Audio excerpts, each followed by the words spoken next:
Hola queridos amigos de Contexto. Amigos, hoy venimos con los temas de actualidad con el periodista Pedro Cava, quien nos dará un panorama de los acontecimientos en el país. Y en el marco internacional hay varias cosas que también quiero resaltar antes de dar el paso a Pedro Cava, nuestro amigo y periodista. Primero quiero mencionar la reunión sostenida este fin de semana en el plenario del G7, donde participaron los líderes de Canadá, Estados Unidos, Francia, Italia, Japón, Reino Unido y los representantes de la Unión Europea. Esto fue en Garbis Bay, en Reino Unido. Allí, amigos, el G7 se comprometió con una recuperación de la pandemia y, según ellos dijeron, será diferente a como ha sido en otras crisis globales. Se habló, entre otras cosas importantes, de la donación de 870 millones de vacunas y la mitad va a ser antes de que termine este año. En la declaración conjunta aprobada se reconoció que el dinero que se ha dado, el dinero público, ha dado un impulso enorme en este año y medio de pandemia y que esto no ha tenido precedentes. Se han realizado en conjunto planes de recuperación por valor de 12 billones de dólares durante toda la pandemia. Todos se comprometieron a seguir apoyando las economías durante el tiempo que sea necesario para volver al crecimiento de antes, ¿verdad?, hacia el futuro, con planes de creación de empleos, de inversiones de infraestructura y un impulso a lo que es la innovación, es muy importante. Todas las ayudas a las personas, o sea, particulares. Se propuso el proyecto de imponer impuestos a las multinacionales, y esto es muy importante porque ellos dicen que muchas veces pagan menos que las empresas medianas. Este tema se trató, el de la aprobación de una propuesta que las multinacionales paguen el impuesto mínimo de un 15% en todos los países. Los ministros de Finanzas ya lo habían aprobado, o sea, de cada país, la semana pasada.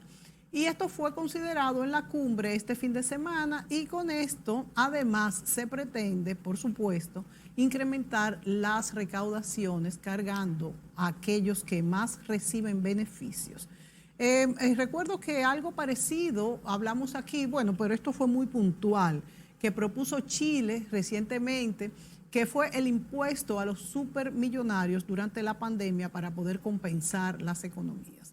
Otra noticia importante es la victoria electoral de Pedro Castillo en Perú sobre Keiko Fujimori con un marco sumamente estrecho. De hecho, se han pedido el recuento de algunas de las actas, pero esto no parece que va a variar en absoluto el resultado final. Muy pequeño, pero ganó Castillo, quien propone unos cambios radicales, porque dice que va a ser una constituyente para cambiar la constitución y reformar el modelo económico actual. Dice que va a eliminar los privilegios de los políticos y ya no estarán sometidos a las decisiones de los Estados Unidos, pero también ha dicho que no pretende tomar medidas anticapitalistas ni pasar por encima de la institucionalidad burguesa, como él lo llamó. Otro punto importante, Pedro, que quiero conversar contigo, por lo menos enunciar aquí, es que en El Salvador, el presidente David Bukele, que ha tomado muchísimas medidas, una de las que más me ha llamado la atención es que él dice que va a aceptar el Bitcoin, esta moneda, ¿verdad?, electrónica, como moneda de curso legal. Y esto podría tener muchas implicaciones de muchos tipos. La ley para la implementación de esto apareció en el país el día 8 de junio, después que él hizo el anuncio. Y la idea es que además del dólar que ellos tienen como moneda, también haya esta otra que es el Bitcoin. Recordemos que El Salvador adoptó como moneda el dólar en el año 2000, después de un proceso de preparación durante los años 90, cuando aquí también hablamos de las supuestas bondades de la dolarización para frenar lo que es la devaluación. En los últimos años, definitivamente, El Salvador ha controlado la inflación, que no ha subido de un 2%, pero esta decisión de Bukele yo me la encuentro sumamente controversial, esto de tener el Bitcoin como moneda de curso legal. se ha hablado de que un agente económico debe aceptar el Bitcoin como forma de saldar deudas, de que la conversión del Bitcoin con el dólar sería automática, de que todas las deudas expresadas en dólares que existiesen, aunque fuera antes de esta ley y que continúen en el futuro, pueden pagarse en Bitcoin. Pero sin embargo sabemos que el Bitcoin fluctúa mucho y que tanto puede ser de manera inflacionaria como deflacionaria. El valor del Bitcoin puede cambiar. O sea que esto podría ser muy peligroso para las personas que no tienen ninguna información financiera y bursátil. La economía de El Salvador está dolarizada, pero es verdad, o sea, no es su propia moneda, que ellos pueden manejar la política monetaria, pero esta moneda está garantizada en casi todo el mundo y tiene como emisor, bueno, pues está respaldada y reconocida por el gobierno de los Estados Unidos. De manera que, bueno, yo creo que para esto deberíamos de hacer un programa hablando solo de esto. Otras noticias importantes y que tienen que ver un poco con esta última son los ataques cibernéticos que también podrían pasarle al Bitcoin, que también puede pasarle a cualquier criptomoneda. Entonces, hace unas semanas en Estados Unidos un grupo de hackers, y me llama mucho la atención el nombre porque ellos se llaman hackers éticos y se llaman los Dark Side, como lado oscuro, extorsionaron a la compañía americana Colonial que gestiona los acueductos en parte del país y obligó a pagar una cantidad de dinero. Los secuestradores del oleoducto en los Estados Unidos retiraron la mayoría de sus bitcoins justamente antes de una confiscación de sus carteras y de sus servidores por lo que hicieron, ¿verdad? Además, por otro lado, también se ha caído una red fundamental para que se descarguen más rápido los contenidos de las páginas web. Y esto ha afectado a medios de comunicación occidentales internacionales, como son BBC, CCN, entre otros. Y algunos de los servidores del gobierno británico también. No se sabe qué es peor, si esto fue un ataque cibernético o si fue un problema técnico, porque si fue un problema técnico, entonces es muy difícil poder confiar en esto. También, amigos, se anunció que el FBI, a través de una plataforma de mensajes encriptados, había logrado apresar a unos 800 delincuentes en el mundo que utilizaron las redes para sus negocios, decomisando toneladas de cocaína, de cannabis, armas de fuego, autos de lujo, etcétera. O sea, lo que quiero decir con esto es que estas cuestiones, todo esto que nos rodea, no es infalible. Y por eso yo no soy muy amiga de lo que es el Bitcoin, todavía por lo menos, Pedro, ¿verdad? Sí. Mira, después de esa excelente intervención tuya, muy completa, por cierto, y de un artículo que apareció ayer en El Caribe de Andy Navarre, cualquiera se sentiría motivado a inclinarse en este análisis que tú me ofreces por los temas internacionales, pero no voy a caer en tu trampa. Hay muchos asuntos locales muy importantes, que son destacables y que no debemos pasarlo por alto. Pedro, pero antes que tú comiences, ha bajado un poco la positividad del COVID en nuestro país después de estos 47 días. Exactamente, por ahí voy. Mira, el más destacable de todos es que el gobierno se encuentra en su momento de mayor eficiencia en el combate al COVID, aunque pudiera parecer que no, porque hay una tercera ola que nos está afectando. Pero ¿qué ha pasado? Cuando usted ve que un país ya ha bajado a inocular, a vacunar a niños de hasta 12 años, es porque ha cumplido expectativas con los mayores, porque en todas partes del mundo hay un orden, lo normal, que es el siguiente. Primero los ancianos, los de edad mayor. En segundo lugar, y casi concomitante, todo el personal de salud. Y después va bajando en edades hasta llegar. Entonces los últimos en vacunarse son los de menores de 18 años. Y nosotros este fin de semana vacunamos una cantidad impresionante de menores de 18 años, de menores de 16 que fueron llevados a los centros de vacunación por sus padres y con la vacuna Pfizer nada menos. Entonces, ¿qué pasó? Bueno, que a fin de esta semana la República Dominicana habrá arribado a 2 millones de vacunados con las 2 dosis de la Sinovac. Óyeme, estamos hablando de cosas trascendentes. ¿Y sabe lo que se propone el gobierno? El Ministerio de Salud Pública. Que a finales de julio, o sea, del próximo mes, dentro de 45 días, estemos vacunando ya con 2 dosis a 5 millones de dominicanos, que es justo la mitad de la población dominicana. Sí. Sería un hito, una verdadera demostración de eficiencia de un gobierno cualquiera latinoamericano, y nos pondría en condiciones de ponerle fecha a la superación de la pandemia. Esto es extraordinario, esto significa un paso de avance notable, que por cierto vamos a darnos lustre. Acuérdate que fue en tu programa, o sea, en este programa, que yo dije que la minera transnacional Barrick Gold, que es propiedad de Barrick Gold y de Newmont de Estados Unidos, 60% Barrick Gold International y 40% Newmont, o sea, Pueblo Viejo, que produce oro, plata y cobre, cantidades,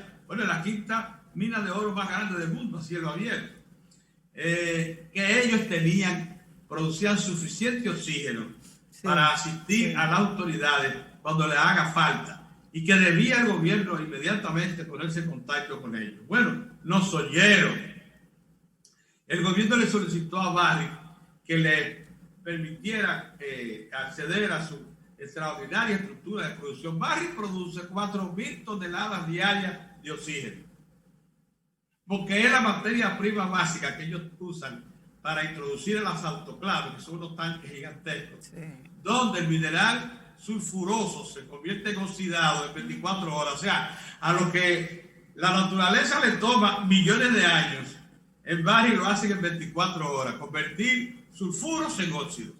Y es gracias a que se le inyecta oxígeno en cantidades inmensas y a muy alta presión.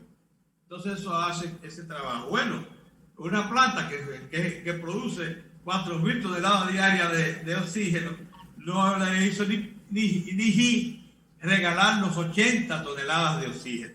4 camiones gigantescos, de esos que transportan oxígeno, son camiones especiales, de la Barrick Gold, están por las 4 regiones del país distribuyendo esos en los hospitales, Pedro, ¿cómo se hace este proceso? En los hospitales públicos están ya desde el día 10. Oh, pero qué interesante. Y lo más importante de eso es que Juana Barceló, la presidenta de Barrick, dijo que eso no se queda ahí, porque ellos le han agregado otros productos como jeriquilla y otras cosas más, pero que además no solamente serán 80, sino las que reclamen las autoridades que haga falta. No es que se está sustituyendo a la estructura de importación que existe privada. No, por supuesto, es una ayuda. Lo que se está haciendo es supliendo lo que esa estructura no puede suplir por efecto de la mayor demanda, que es lo que está pasando. Entonces, ante esta situación, me parece que aquí en este programa, que fue cuando dijimos que las autoridades tenían ahí a un recurso de extrema urgencia, o sea, de situación de emergencia, ya lo están aprovechando y de inmediato les respondió ese recurso, el de la baja. Mira, excelente. Quería decirte lo siguiente con respecto al plano local. Estamos superando la situación económico-social generada por la pandemia, sin duda. El entorno también nos está favoreciendo. Fíjate tú como las cervezas en 5 meses se han incrementado en un 60% y se encaminan a aportar este año 10.000 millones de dólares. Las reservas internacionales brutas del Banco Central superan los 13.000 millones de dólares o 7 meses de importación, cuando el Fondo Monetario solo nos reclama reservas para cubrir 4 meses de importación. Nosotros casi duplicamos ese reclamo. Estamos en posición muy buena, pero la oposición que sabe la posición política al gobierno, o sea, al PRM y al gobierno de Luis Abinader, que sabe que esto también en medio de una pandemia se hace en situación bastante difícil, como por ejemplo incrementando la deuda, cuando precisamente se reducen los ingresos porque la actividad económica no ha alcanzado su total normalización por efecto de la pandemia. Él le pide al gobierno que cierre la brecha fiscal, porque hay un déficit fiscal. Y los déficits fiscales, o sea, los recursos que tiene el gobierno para cumplir sus obligaciones de servicios a la población, servicios públicos de todo tipo, más el pago de los principales intereses de la deuda, esos recursos no son suficientes para pagar esos compromisos al día y hay que tomar prestados, los famosos bonos soberanos. Bueno, la oposición le dice al gobierno que agilice y acelere una reforma fiscal. Pero esa es una, tan solo de las peticiones que hacen otras, que mejoren también el salario, que ya vi un articulista en el periódico Listín Diario que le sugería al gobierno tomar la iniciativa en la ONU, en el Consejo de Seguridad, para poner bajo control y denunciar a Nicaragua. O sea, lo que quieren es abrir frentes de conflicto al gobierno. Porque la reforma fiscal ciertamente está pintada a la pared. La República Dominicana, como todos sabemos, es la segunda que menos recibe, que menos entrega al Estado participación por la riqueza que produce. Eso hay que resolverlo. Pero no es el momento indicado. Ningún país lo ha hecho en esta situación de pandemia, y los países que lo han querido hacer han tenido grandes protestas sociales, y tampoco lo hizo el PLD cuando no había pandemia, que había un clima mucho más apropiado. Entonces, ahora lo veo lejos eso. No está tan lejos, pero sí está condicionado a que la situación esté en condiciones de absorber y asimilar una reforma, porque decías tú, y eso me motivó bastante, que el G7 decidió que los países todos le dijeran a las transnacionales ricas que este es el momento que les toca de incrementar sus aportes a los estados para afrontar la pandemia. Yo estoy de acuerdo con eso. Eso es verdad, eso se puede adoptar, eso puede ser una acción. El problema nuestro es que tenemos tanto tiempo atrasada la reforma fiscal y tributaria, la gente se olvida de eso, fiscal y tributaria, que muchos dirían que no es suficiente únicamente un incremento de los impuestos a las grandes transnacionales o grandes empresas nativas. Por delante queda también reformar todo un sistema que data del 1991. Acuérdate, Pedro, que Chile también... Del 1991, la última reforma a fondo tributaria y financiera que se adoptó aquí fue en el 1990. Integral, porque se han hecho muchos parches. Se está planteando una integral. Se han hecho muchos parches y se han subido muchos impuestos. Porque perderíamos el tiempo miserablemente si nos dedicamos a hacer parches. Chile, por ejemplo, Pedro, ha puesto ha puesto sobre el tapete este impuesto a los supermillonarios, un impuesto puntual para la pandemia, que también nosotros podríamos hacer algo parecido. Mira, Chile acumuló demasiadas diferencias, demasiada inequidad. Fue que Chile y el grupo precisamente de Chicago le impusieron a ese país en tiempos de Pinochet y lo prosiguieron después porque lo dejaron todo armado. Una economía que privatizaba todo, que dejaba al Estado irresponsable ante los servicios públicos más importantes: agua, electricidad, salud pública, educación. Todo eso fue a parar al sector privado. Una locura. En Chile hay tanto desequilibrio que eso era una bomba, era un ambiente en ebullición que finalmente estalló. Entonces, los chilenos están obligados a acciones desesperadas como esa. Nosotros también, pero no en el grado en que ellos lo están. O sea, está bien, pudiéramos decirle a las transnacionales: incrementen su participación, lo necesitamos. Las empresas, por ejemplo, aquí, los bancos en este país han hecho más dinero que nunca en la pandemia. Todos los bancos, sin excepción. Entonces, tú te encuentras también con algunas empresas comerciales. Los supermercados aquí se han incrementado notablemente su riqueza. Pedro, yo no entiendo muy bien lo de los bancos, porque si bien es verdad que no les ha ido mal, repartieron menos utilidades que nunca, la mitad de las utilidades repartidas en otros años. O sea que parece que no le ha ido, no sé, también. No, yo ahora mismo... Le han puesto también en ganancias retenidas. O sea, ahora mismo yo supongo que lo que están es también capitalizando por aquello que tú no sabes lo que va a deparar, qué tiempo tomará superar la pandemia. Hay Sí. acciones preventivas también. Pero los bancos no pueden quejarse. Han hecho muchísimo dinero. Pero yo digo que todo esto está pendiente de que se normalice la situación. Vamos por el buen camino. Incluso ya se prevé que el sector turismo, que es tan importante porque es transversal a la economía, sí, aunque en los últimos tiempos he visto una tendencia que hay que combatir, en la que se coloca el sector turismo como el centro de la actividad económica. Eso no es verdad. No, y no debe ser. Eso no es verdad. Porque es muy vulnerable. Lo que aporta el turismo al país es un 8% del Producto Interno Bruto. Sí. Eso no es verdad. Es mucho menos que la manufactura, que es el doble, más del doble que eso. Y hay otras actividades que lo superan. Y que son más seguras también. La industria de la construcción, el comercio. Mira, una de las cosas que tiene esta economía es que su mercado interno es poderosísimo. El comercio en la República Dominicana. Entonces, un momentito. El turismo es importante. Como lo es también la minería, pero no lo magnifiquemos más de la cuenta, Un momentito. Entonces, pero yo creo que sí, porque es transversal, porque toca muchas otras actividades económicas. Sí, que y genera mucho empleo. Es importante que se incorpore. Te lo estoy diciendo porque cuando se está planteando la reforma, ya hay quienes están planteando de que al turismo hay que darle más incentivos. 40 años de incentivos y vamos a seguir en eso. Momentito. Entonces, bueno, vamos. Yo creo que sí, que por ahí viene la reforma. Creo que será postergada hasta que la situación pueda ser más controlada, más previsible, que no lo es en este momento. La minería sigue aportando. La actividad agropecuaria, tú vas a los mercados, tú ves que falta algo en los mercados. Ha subido un poco de precio, porque la materia prima básica lo hicieron. Pero la agropecuaria está supliendo lo que suplía.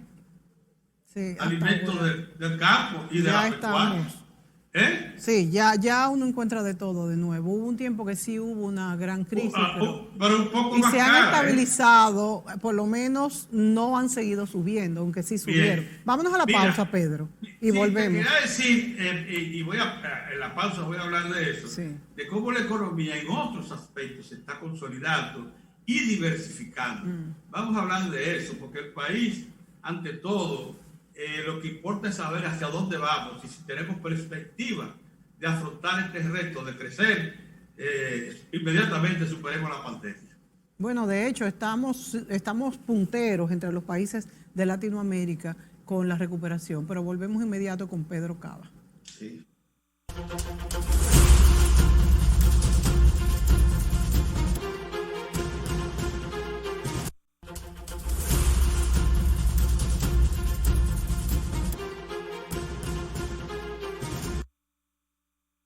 Amigos, el periodista Pedro Cava nos acompaña en el día de hoy. Hablamos sobre la actualidad de lo que está ocurriendo en la República Dominicana. Pedro nos hablaba de cómo los mercados han vuelto a estar abastecidos y que sí han subido de precio. La canasta familiar ha subido, eso es indudable, pero al menos se ha estabilizado la oferta. Exacto. Y la oferta y los precios. Esperamos que aquí nada de lo que sube vuelve a bajar. Pero por lo menos ya vemos que en algunos lugares podemos comprar los plátanos, por ejemplo, a 5 pesos, que era algo que no veíamos hace bastante tiempo. y los plátanos a 10. Y si tú vas y te paras en una plantadera en la calle a 5 pesos un plátano, Sí, en los camioncitos, eso. Y en los supermercados a 12 y a 13, óyeme.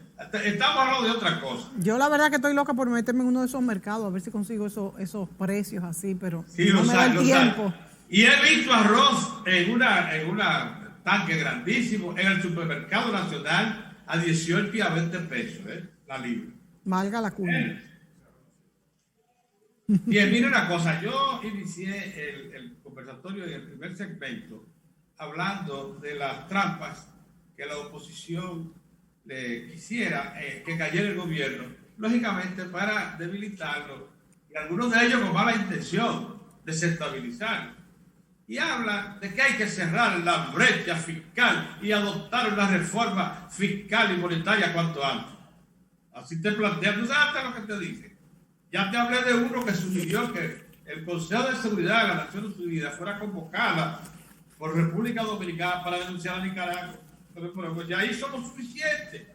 Ya Cancillería señaló en el camino lo que estaba pasando en El Salvador. Reaccionó Estados Unidos diciendo que en ese país hay una dictadura. Bueno, ya que a ellos, a los grandes, que afronten ese reto. Mucho hicimos nosotros con decir que un vecino, que un socio, por cierto, en el mercado común centroamericano, no sé, había cometido ese exceso. Bien. Pero ¿sabes lo que piden? Que privaticemos que privaticemos el sector eléctrico, que subamos la tarifa eléctrica y muchas cosas más. Para que se arme un buen lío aquí. Para que se arme un buen lío. Eso es lo que quieren, desestabilizar el país. Porque quieren parar la acción correctiva y de persecución de la corrupción del pasado gobierno. Un gobierno que tú lo pinchas por donde quiera que tú escojas y lo que vota es pus. Bueno, se dice... No hay una sola zona operativa del gobierno que encabezó Danilo Medina que tú lo pinches y salga sangre limpia. Tuviste que Jenny Berenice dijo que en el caso Antipulpo hay mucho más pruebas ahora, que el Ministerio Público en este tiempo de medida de coerción ha acumulado muchísimas pruebas más y que esto está, según ellos, mucho más claro y que hay muchos inculpados, que los que están tienen muchas pruebas de culpa. Es natural, por tanto, que esa gente que se siente perseguida quiera que se desestabilice para que el gobierno tenga que parar la acción correctiva. A mí me parece, eso se ve muy claro, que yo no creo que sea una trampa tan fácil de caer en ella y que deba seguir adelante la actividad. Entonces, por eso quiero insistir en lo positivo. Mira, la semana pasada se dio a conocer un informe que lo hizo público fundamentalmente a la presidenta de la Asociación Dominicana de Importadores, de ADOES, quien dijo, óyeme, que el país, en el campo de la minería, ella dijo, hemos dado un brinco extraordinario, se ha incrementado en más de un 20% el valor de las exportaciones y que todos los metales básicos, se centró en los metales básicos, aportaron. Pero dijo una cosa que ella misma no resaltó, porque probablemente no conoce ese detalle. Ella habló del total que aportó el oro, el cobre, la plata, el ferroníquel. Y entonces ella mencionó el zinc, sin saber que por primera vez en la historia de la República Dominicana, el país se convierte en un productor y exportador de zinc, que es un metal básico. Así como tenemos metales básicos, oro, plata, cobre, níquel y ferro, ¿no? Y tenemos también el zinc. El zinc y la bauxita son metales básicos.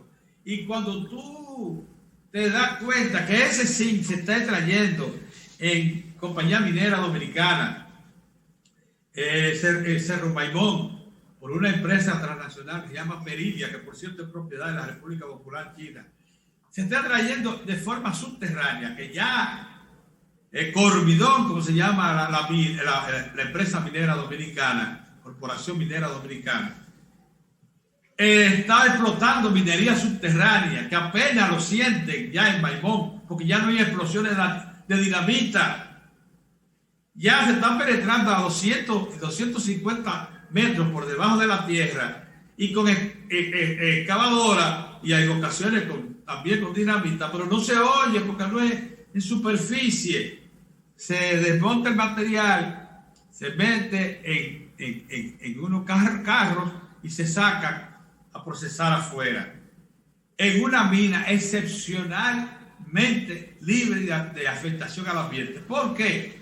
Porque el agua que utiliza para moler el material que extrae allá en Cerro Maimón ha sido lluvia captada en unos lagos que tiene al lado de la mina. Esa agua pasa a unos molinos y después de ser usada se limpia y vuelve al lago. O sea que se reusa.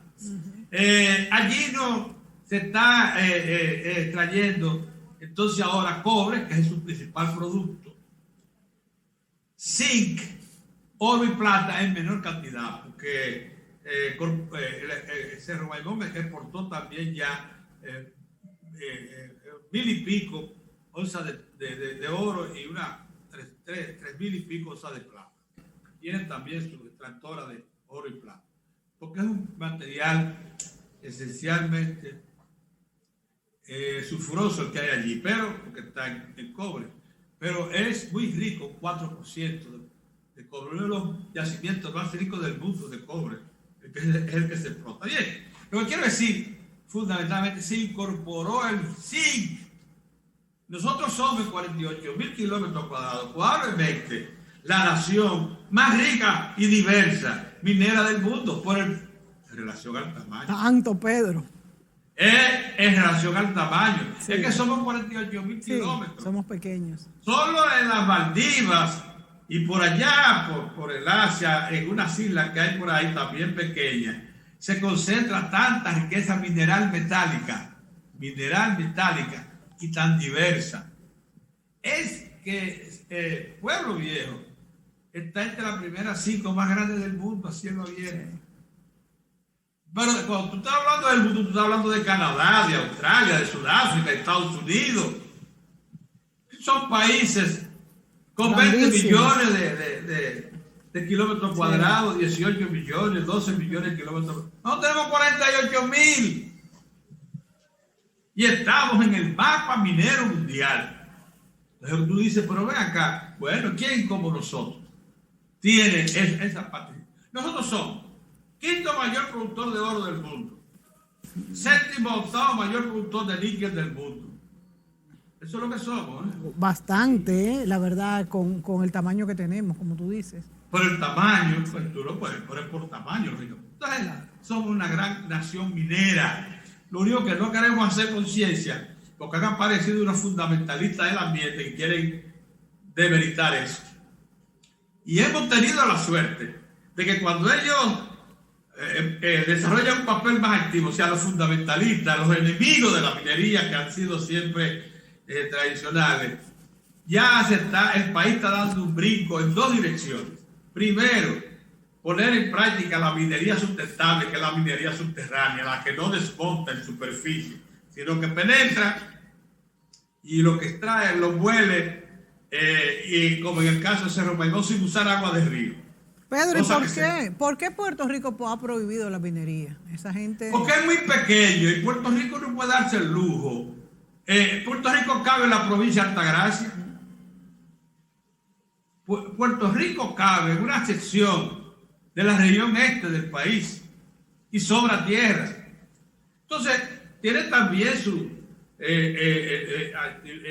actividad cordillerana, o sea, su cordillera. Si tú agarras ese país y lo conviertes en minero, porque es verdad, Puerto Rico es un desprendimiento de esta zona.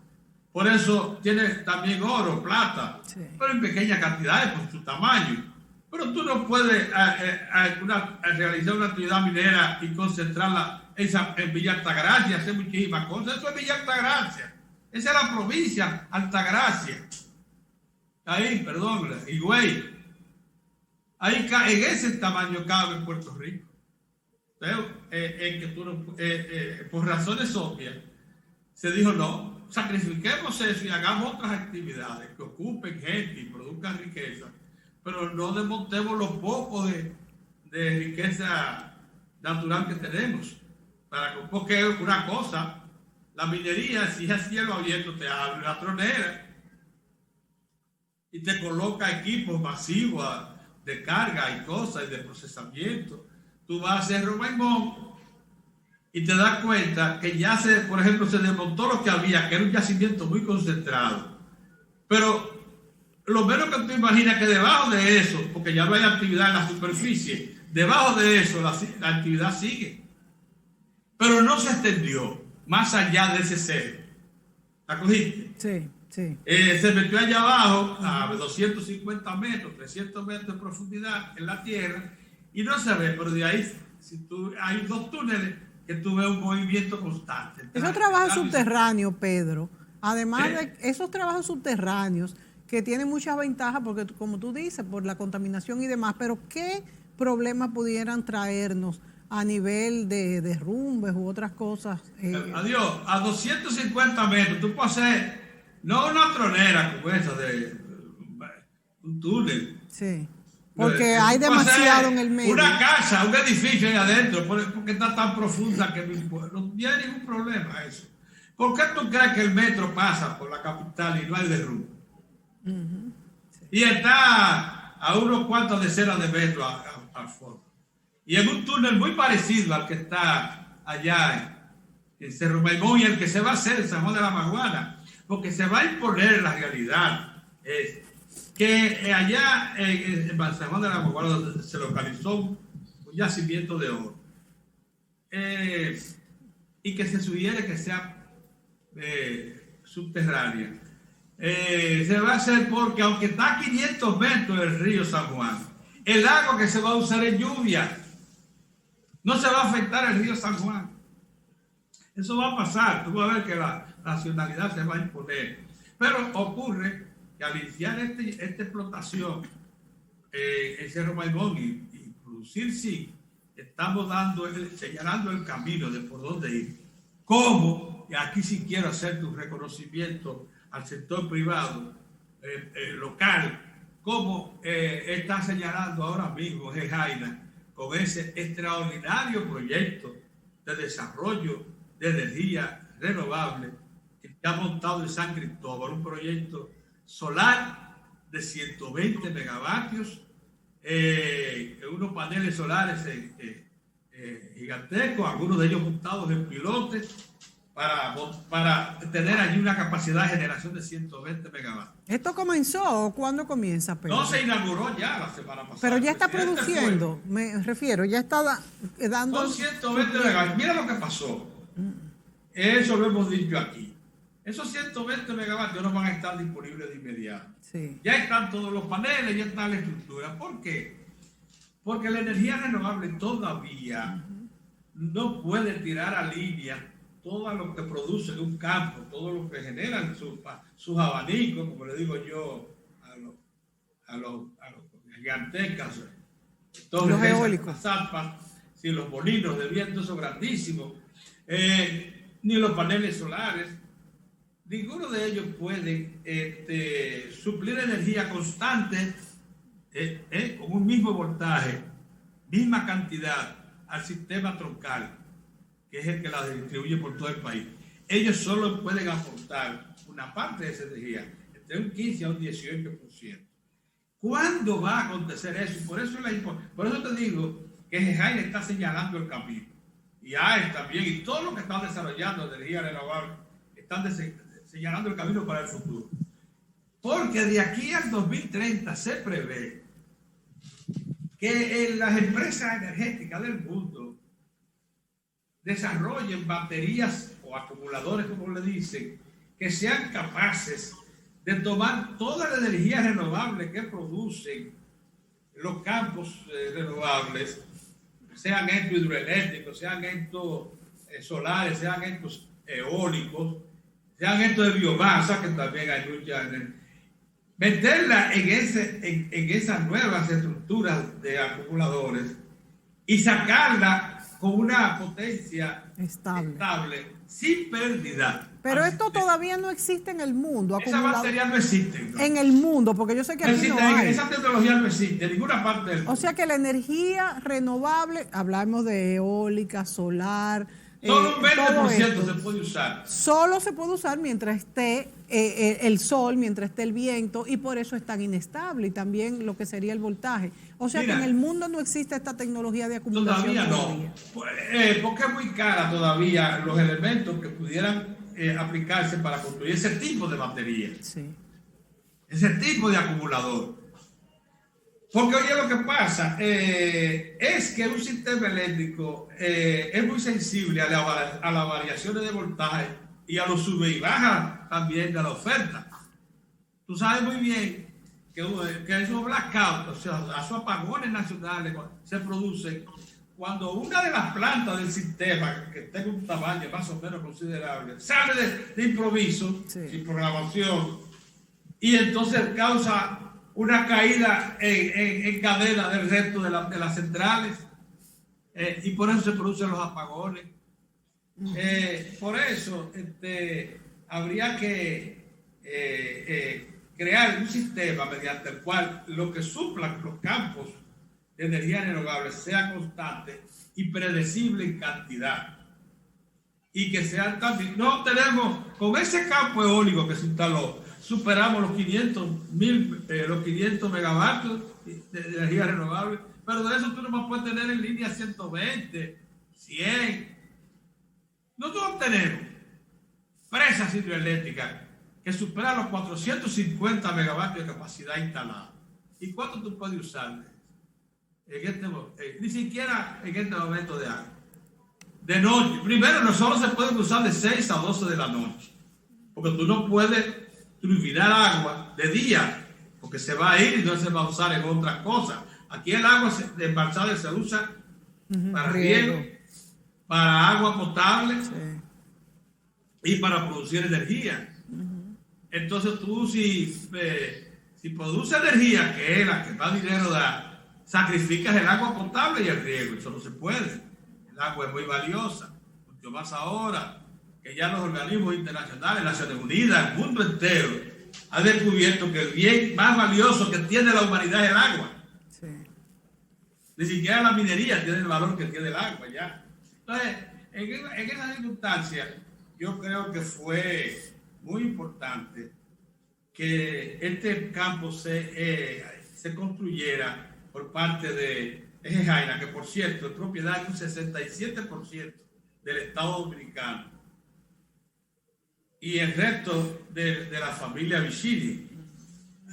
O sea, esa inversión que se hizo, la hizo en gran medida el Estado Dominicano, claro, con la dirección y buena orientación de sus administradores, que son la familia Vicini.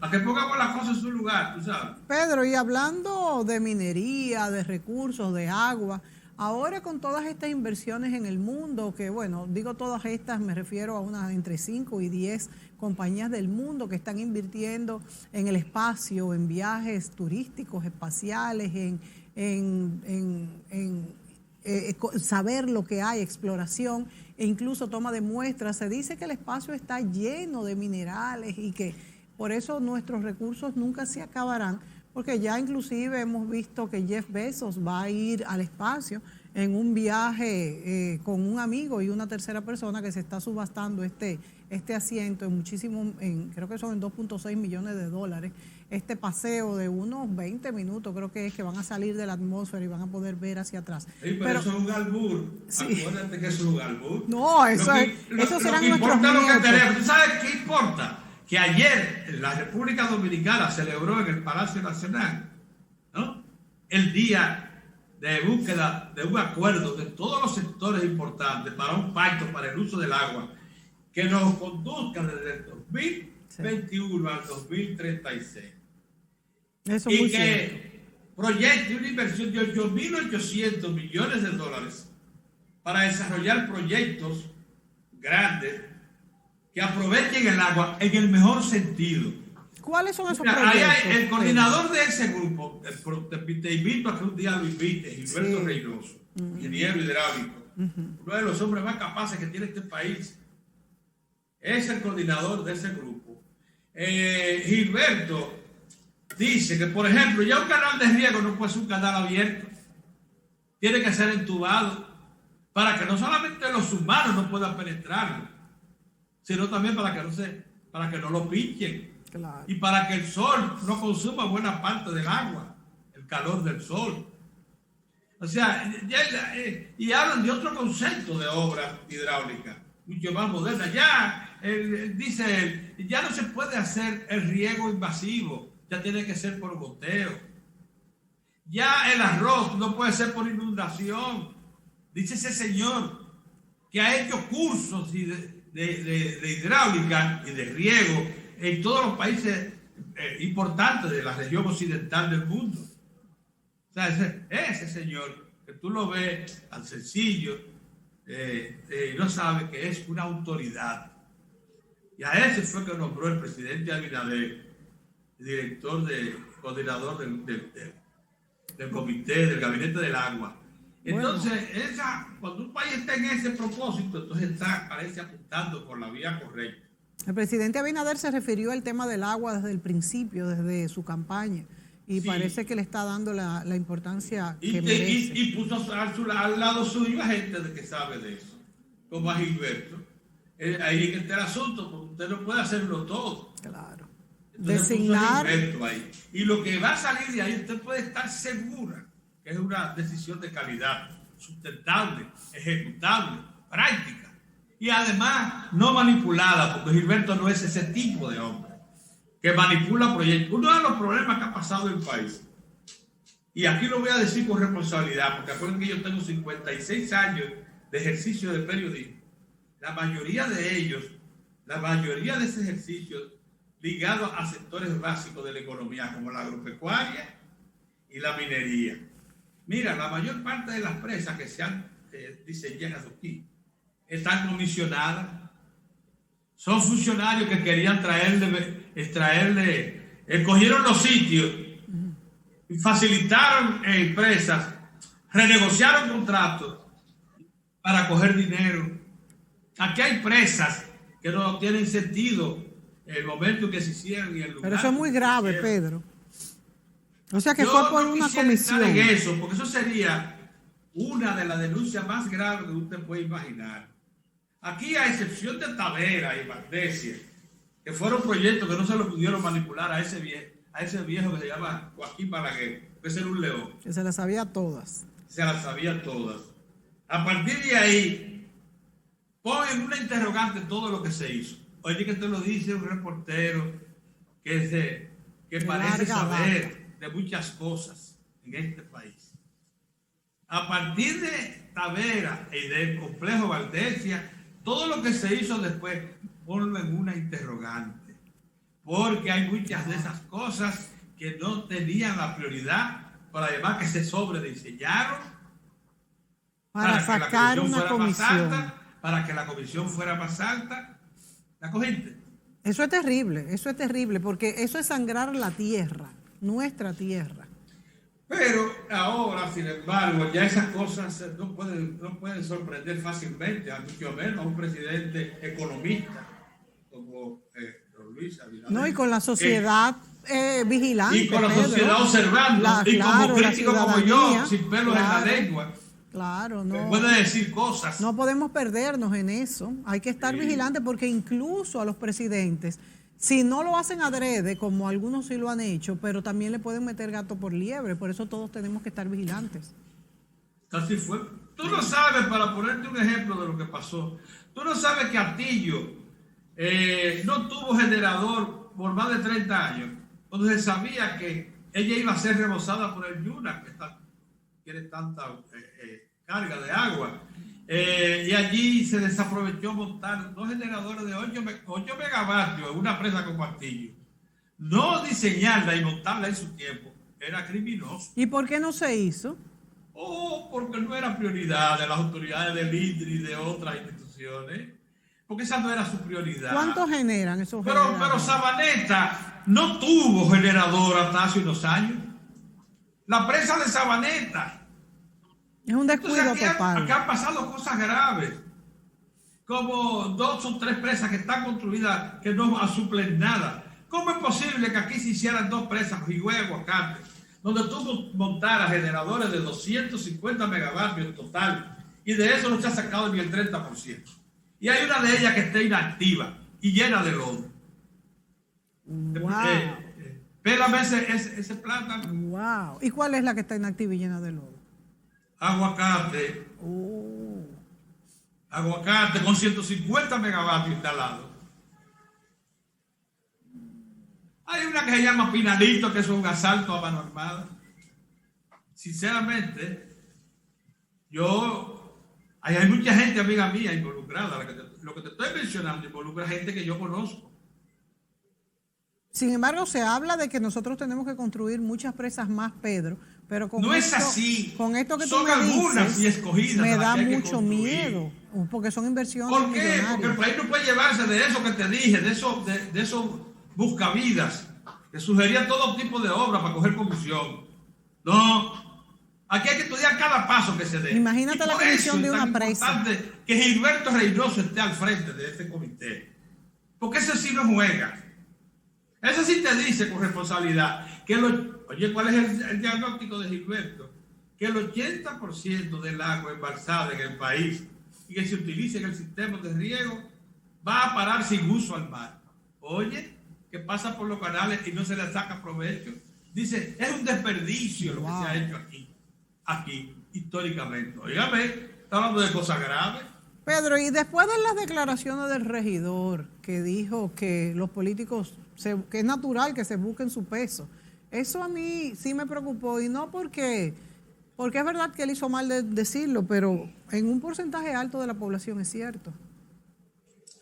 Bueno, ese regidor habla por sí mismo. Ese es un sobreviviente que pretendió usar la política para ascender socialmente y que no sabe que la política es un servicio público como cualquier otro.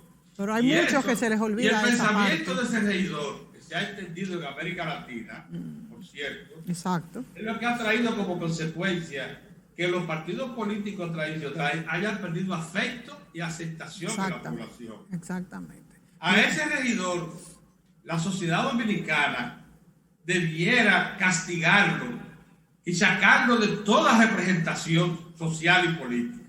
De todas. Porque ese es un sinvergüenza. Bueno, la verdad es que entonces, hasta ahí tuvo no una podemos cachaza. llegar, porque fíjate todo lo que está pasando. El descrédito de los partidos políticos en toda parte de América Latina. Ayer lo decía con mucha lamentación Andy Daguarre, pero lo decía también porque la verdadera derecha, el neoliberalismo, que fue el que se plantó, apoyado por Washington y por Inglaterra, está perdiendo terrenos. Y aunque subió en la saca de partidos de conservadores y de derecha al poder en América Latina, está bajando de ahí ya con partidos desacreditados. Pedro, por todos ¿Qué ha pasado? las izquierdas también, en Nicaragua.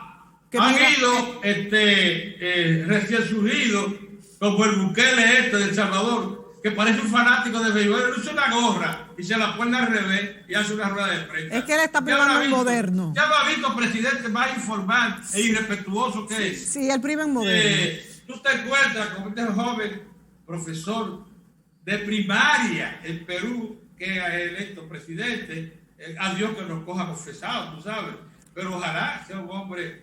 Tú te encuentras con muchos proyectos que son improvisados, que son los que quiere llamar la atención a Andy, pero es porque vienen a corregir el neoliberalismo.